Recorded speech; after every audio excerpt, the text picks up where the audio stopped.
Welcome back, people. This is Daddy Bike going on my morning ride on New Year's Eve. Anybody else got any big New Year's resolutions that you're going to break after like a week? Hey, look, it's my bolt cover sitting there on the ground. I think I'll leave it there for now. Already lost one, and I almost lost two apparently. I wonder if the other one's floating around my yard, considering that one's just right there on the ground. Oh well, I'll probably stop using them if they're not going to stay on. Getting ready to plug in my good mic.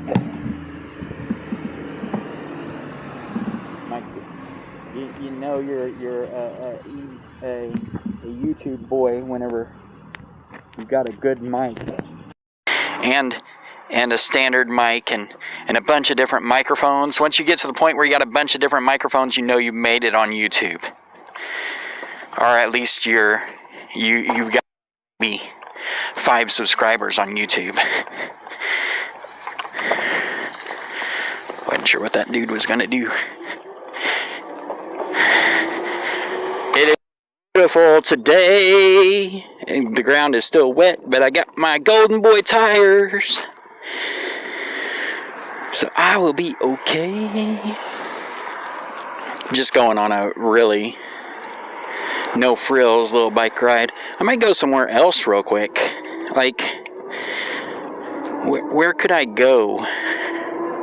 There's like a little park near here I could go to real quick with the library and whatnot. I think I'll do that.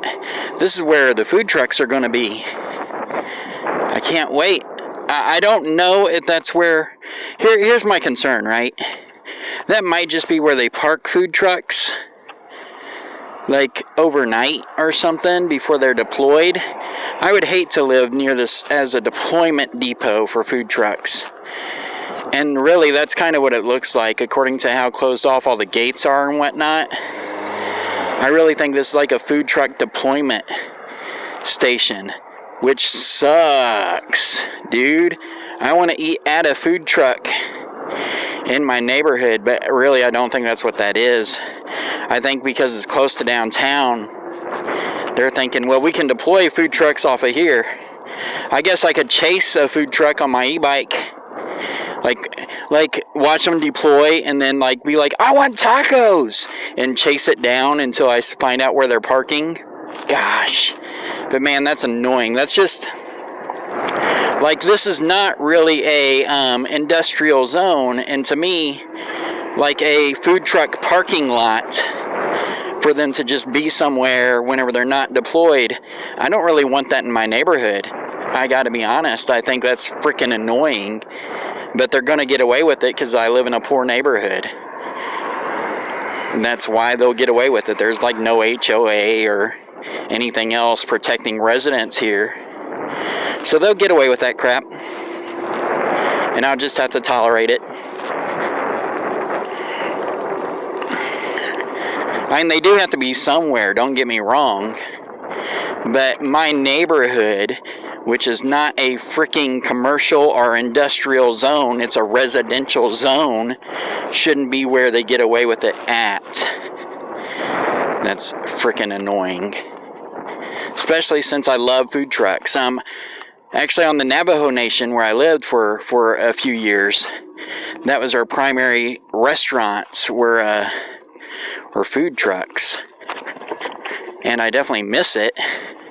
And I would love it if I had like a little food truck corner where they actually did business in my neighborhood. We're close enough to downtown, dang it. But apparently, looking at how fenced in that is and gated and whatever, I really think that that's just going to be a place where they park overnight and whatnot, rather than somewhere I'll be able to enjoy and eat some food truck food. On the Navajo reservation in Crown Point, New Mexico, the food trucks would come out on the weekends, and I miss that a lot. And at work, we had food trucks too here in Evansville, but honestly, the Navajo food trucks were the bomb. I miss my Navajo burgers. I miss my Navajo flatbread. Really good food out there. If you go to the rug auction in Crown Point, that's a really nice experience too. I wish I was more into videoing back then. Beautiful Navajo art out there. My wife was in Teach for America for 3 years, and that's where we got stationed. Was out there on the Navajo Nation. That was an experience.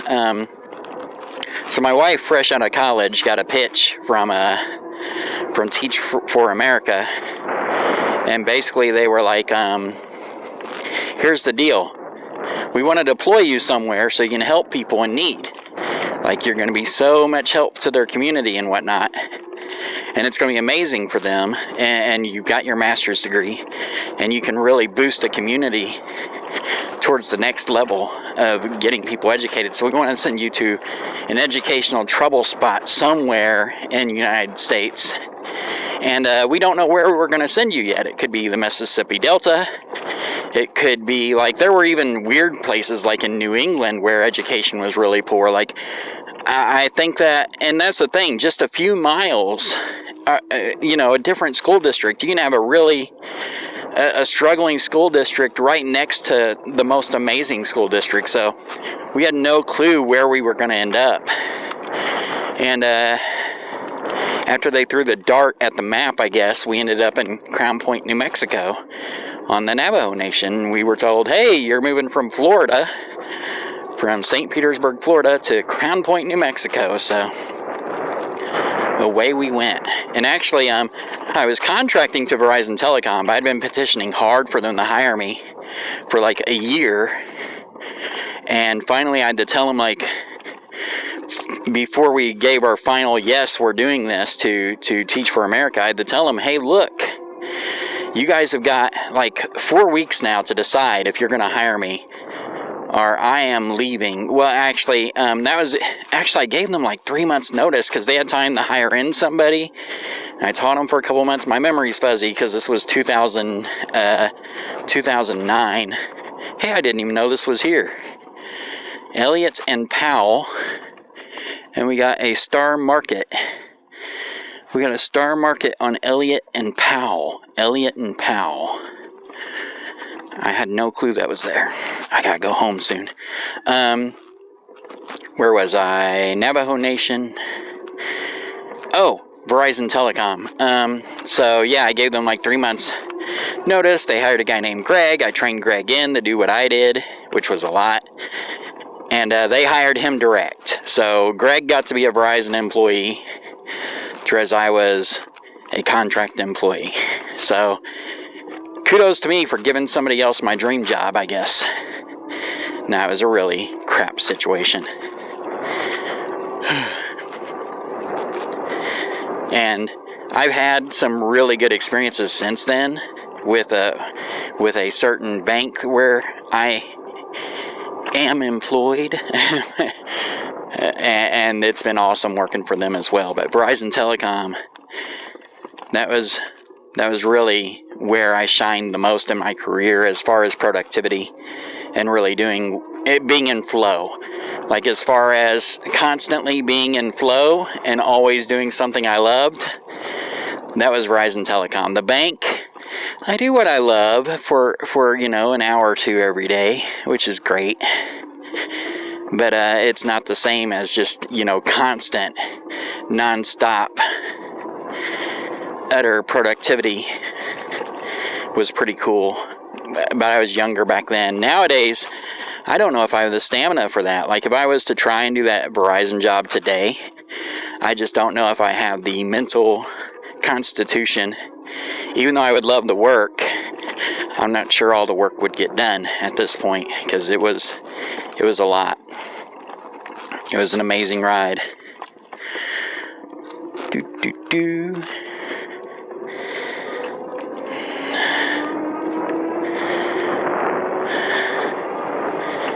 We're just going to book it home now. My break's pretty well over. I'm glad I went on a little different exploration path. I get stuck in these same circles And granted, there was nothing exciting about just cruising a neighborhood other than the Star Market, which I'm going to visit soon on Elliott and Powell. I'll definitely have to go in there. That was amazing. Little hole-in-the-wall, little convenience store. You know, it's going to be just like any other convenience store. But I won't know where everything is in that one. That could make it fun. Lincoln Market. 31 miles an hour on Shinko 241s on a false flat. 32 miles an hour on the false flat. I think I only used to get up to 34 on the same false flat though. So I maybe lost 2 miles per hour moving over the Golden Boys. They're quite awesome.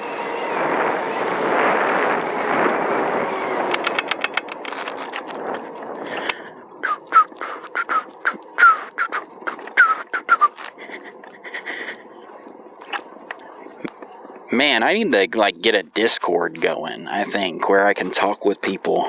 Like Facebook is great. Reddit's fine. But I miss like AOL Arts and Entertainment chat, like where just people were in there randomly. Like it was sorted by topic, right? And you knew what certain areas were. And I was always in the roleplay groups. But honestly, like I miss having chat on the internet. Like I don't think chat has been what it once was since AOL died. Like AOL died because people learned, hey, this isn't really the real internet. And people felt a little fooled, you know, thinking that, you know, like CompuServe or AOL was a real internet connection, where actually it was like an net connection that was layered with a service on top of it.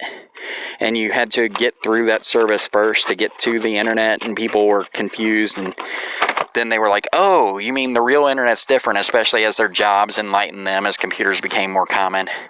And that's sort of how AOL died. They died because of their... honestly, a clever deception, kinda, which actually was just a service, but since the service came before the internet, and you kind of use the internet through the service, like, it's hard to explain. Like, the user interface, so let's talk about user interface really quick before I go back in. You would have to encounter this user interface that was not the internet, but it was disguised as the internet. But in this user interface that was not the internet, there was a glorious chat culture. Like, the chat culture was amazing. It felt like a popular forum, or it felt like Discord on crack. Like, the chat culture in AOL, I don't think you'll ever get to experience anything like it again. It was sort of like what was the popular programmer software back then? Like IRQ, I think it was. So it was kind of like that, only more user-friendly. But the thing is the way it was sorted, and the way that people, just the engagement, the level of engagement on AOL chat, we'll never see that with another chat program ever again. It was absolutely phenomenal. I guess that's all I'm trying to say. We'll never see that much engagement. Like Discord engagement, yeah, that's great. But it's not the same. It's not as user-friendly. And it's just, look at this rental guy. No, that's not a rental. That's cool. Good. Yep. That's awesome. Anyway, so we'll never see that again with that level of engagement in the chat program. And that's kind of what I long for, is like connectivity, virtual groups. Anyway, I could start an e-bike channel in City of Heroes and see if that picks up, because City of Heroes is a fairly serviceable chat room. Like, you know, like a private chat, like World of Warcraft probably has them or whatever. I don't know. Need somewhere to talk about e-bikes. And I am a member of the Facebook groups. But it's just not the same as real-time engagement. Anyway, that's me longing for the old days of real-time chat engagement that you can't find. Or maybe I should just check Discord. I'm going to go on Discord and see if there's an e-bike group. Maybe I can find that level of engagement on Discord. Maybe there's something I can find there. Or maybe I should start an Ariel Rider group Discord, or a 20x4 Fat Tire Discord group. Comment below if you're interested in that sort of thing. Alrighty, people. I am late for getting back to work. I'm just sitting here because I'm feeling I'm feeling the vibe of the great day with my gloves off right now. I had them on for the ride, but even with my gloves off, it's still pretty nice. I'd say it's like 55 degrees, maybe closer to 60. It's shaping up to be a great day for a ride. And it's New Year's Eve, so that means it's December 31st.